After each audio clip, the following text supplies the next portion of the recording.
Hi, I'm Amy Olak, and today we're here with our first series in Living In.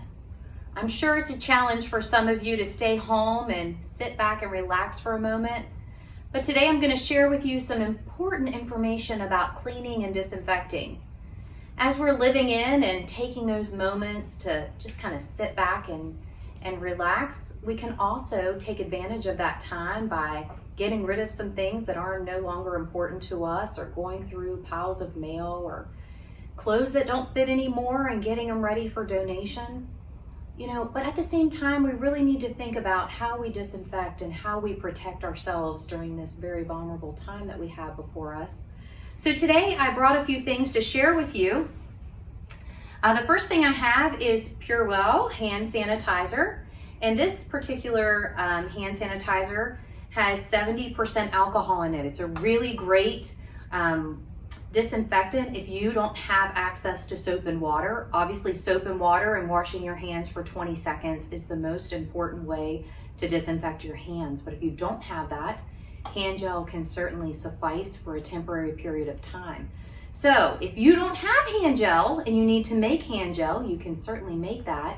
And maybe one day coming up, we'll show you how to make that out of grain alcohol and some aloe.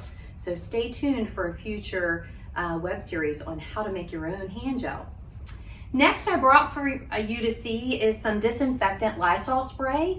Another great way to disinfect. Just follow the directions on the back of the spray container here. Great way to disinfect areas like couches and pillows and beds and linen. So in between times that you're washing things, a great way to disinfect. But again, follow the instructions on the back and you can certainly disinfect lots of things with this aerosol spray.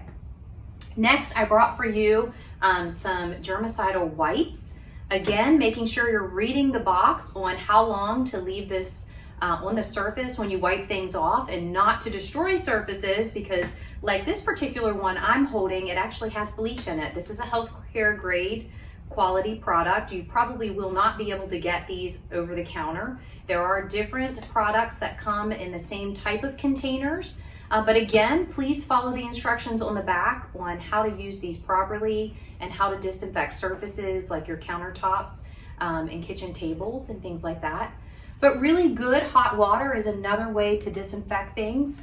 Boiling different products, silverware and things like that. Using a dishwasher appropriately with hot water. Using the dryer as well to disinfect. And then finally today I'm bringing you an empty spray bottle. This spray bottle can be used to mix bleach. The recommended percentages is 5-to-1 per the CDC, and so it's 1 part bleach to 5 parts water. You mix that in this little bottle, keep it for 24 hours, toss out the liquid, rinse out your bottle, and remake. But this is a great, inexpensive way to make a really great disinfectant that kills a lot of things, including COVID-19. So just kind of moving on to another few things that can help you stay safe during this period of time. I brought for you what is an N95 mask. So this is an N95 mask. Many of these that you will see in the healthcare settings are fit tested. This is a universal one, so just kind of showing you both sides of this. But I've also, because there's such a shortage of these and we want to make sure that our healthcare providers and first responders have first access to these to protect them, because we need them to protect us. So I brought for you this nice handy dandy bandana that could be used and washed and disinfected. I am not saying at all that this is going to protect you from COVID-19, but what I am saying is it certainly can help prevent the spread of secondary infections and protect you from breathing in if you are standing in a line somewhere, certainly trying your best to avoid any unnecessary social distancing. So you want to make sure that you are taking care of that 6 foot. 10 foot would even be better, but 6 foot would be great. But this is just another way to protect yourself. So if you're caring for someone who's ill and you don't have access to these masks, because they're really hard to come by.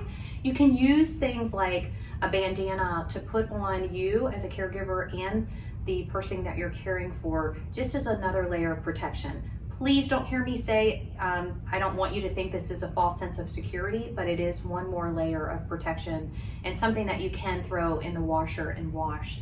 So that's what I bring to you today as you're living in and you're thinking of some things to do to keep your household clean and safe. Use these products that we've talked about today. Consider what you can do if you're caring for someone that's ill, making sure that they are, I'm sure, your first priority and that you are in touch with medical professionals and taking their direction. Certainly visit the health department website or the Centers of Disease Control for direct information. Stay in touch with your authorities, make sure you're following those directions, stay safe. And living in, it's really not that bad. Sit back, have a cup of your favorite Joe or whatever you like, and just take a moment in time and enjoy what today has to offer. Thank you for being with us for Living In today, and